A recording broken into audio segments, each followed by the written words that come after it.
One of the most talked about moments from episodes 3 and 4 of Last Dance on Sunday night clearly was that moment when the Pistons walked off the court without shaking hands after the 91 Eastern Conference Finals when they were swept by the Bulls. Isiah Thomas, the Hall of Fame point guard, joined us live yesterday here on Get Up and talks about how he feels now about all that has happened since. Had we had the opportunity to do it all over again, I think all of us would make a different decision. Now, me, myself personally, I paid a heavy price, and I thought I should have made that dream team. I wasn't a part of it. That hurt me. And looking back, if I'm not a part of the dream team because a lapse in emotion in terms of not shaking someone's hand, if that's the reason why I didn't make the dream team, then I am more disappointed today than I was back then when I wasn't selected. Jay Williams is with us this morning. Jay, Will, it was a fascinating discussion that we had, Jalen and I, with Isiah yesterday.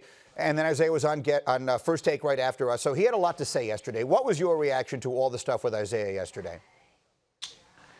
Well, you know, obviously, did his stats deem him being on the 92 Dream Team? 1,000%. He belonged in that team. And I felt for him. Isiah's always been like a big brother to me. But at the same time, you know, it was a byproduct of the style in which they played. And it just wasn't the Jordan, Scottie Pippen not shaking their hand, Greeny. I think it was a series of events that occurred throughout Zeke's career. It was their relationship that they had with the Boston Celtics, which was, you know, a crazy rival. Larry Bird was on that dream team. And I go back to a book that I read in 2009, and it's a great book that provides context on the Last Dance to understand the relationship between Michael Jordan and Zeke. Was called When the Game Was Ours. It was written by Magic Johnson, Larry Bird, and Jackie McMullen, our own.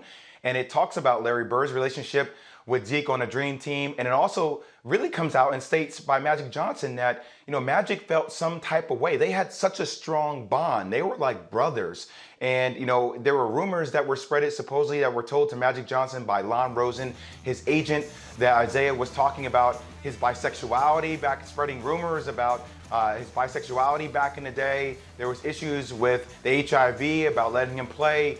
And so there are all these different things. And Magic also said in this book that he was one of the ones that kind of drew a line and didn't want Isiah to play in the dream team as well. So you had Magic, you had Larry, you had Michael, and you had Scottie. You had four of these powerful entities that all didn't feel comfortable with Isiah playing on a 92 Dream Team. So it's very complex and it's very deep. And I feel for him, but it is where it is. Does it feel to you as though they have moved past that stuff? I mean, you know the relationships involved in here well. It felt to me like Isiah yesterday was saying, I thought we had buried a lot of that stuff. And so for Michael to say the stuff he says now, again, I don't mean to put words in Isiah's mouth, but this was very strongly the feeling I got, that I thought that we were all kind of good on that stuff now, and this made me feel like we really aren't. What is your sense of that? Well, I know between Magic and Zeke, I got a chance to watch that interview on NBA TV, and it was incredible. You felt like they came to a conclusion about what they had experienced in their life. But I will say this, I don't know the relationship between MJ and Zeke, Greeny, but I do know there have been players that I've been able to mend my relationships with moving forward in my life. But when you ask me and sit down with me in an interview and ask me to revisit my emotions that I had as a player, even though we came to terms, I'm still in that particular moment. I still remember that player and the sensation that that player gave me with my feelings around that time. And I think I respect Michael for being real with his emotions during that time. That hatch may be buried now, but it doesn't mean that when he revisits that emotion that he needs to articulate it that way that he feels now. He's going to articulate it the way he felt back then, and that's the real raw emotion that we get in The Last Dance. It's fascinating to me if you think about the relationship between those two guys. I mean, immortals, all-time greats. It starts with Isiah freezing Michael out of an all-star game when Michael is a rookie, and for all intents and purposes, it ends with the Pistons walking off the floor and not shaking hands with the Bulls. The drama of all the things that happened in between, remarkable.